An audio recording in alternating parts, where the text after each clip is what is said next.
Okay, let's start. First of all, what is a revolution? Yes, a revolution is a social and political movement, often violent, that seeks radical change.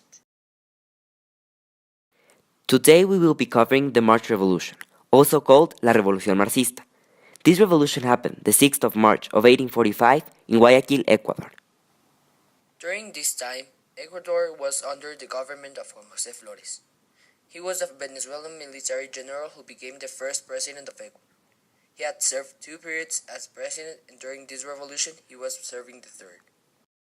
His form of government was militarism, which means that he kept a strong military capability and was prepared to be aggressive and defend the country.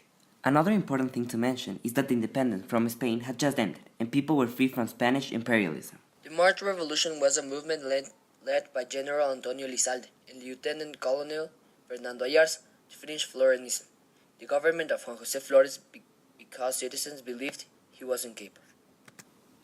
Yes, and besides from that, there were many other factors that led to the desires of this revolution. Like for example, people wanted to end foreign domination in Ecuador, because they already had independence from Spain, and they didn't want a Venezuelan leader.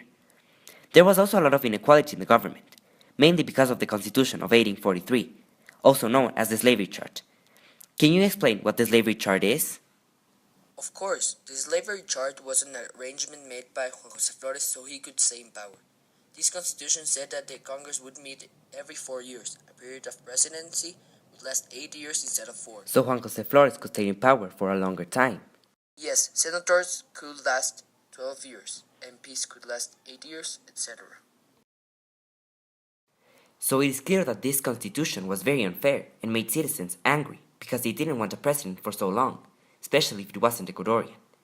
This was a main factor that led to the revolution. But what desires did people have? The desires were like the air people needed to survive, and the motivation for change. Okay, but what were those desires? Well, first of all, people wanted to take over the government. To take over a government is when people throw over power to the president or sometimes the entire government. Anything could happen. The vice president becomes the president, a dictatorship can happen, or even a re-election. People wanted to replace Juan José Flores. They wanted to end the third constitution, which is the slavery charge. And principally, they wanted to end the foreign domination in Ecuador. What was foreign domination in Ecuador? Foreign domination is when a person from a different country or region rules your country and imposes rules that most people don't like.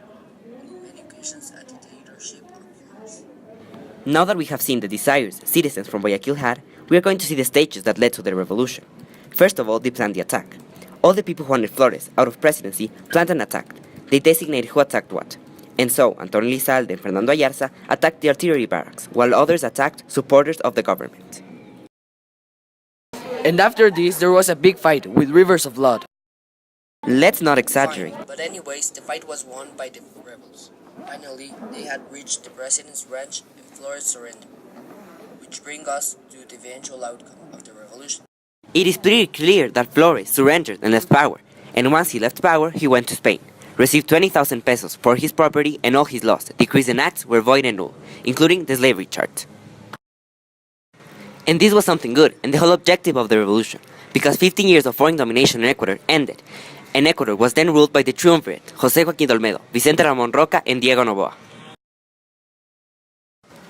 So we can say that the March Revolution was indeed very successful and revolutionary, because the desires were accomplished and people were happy again.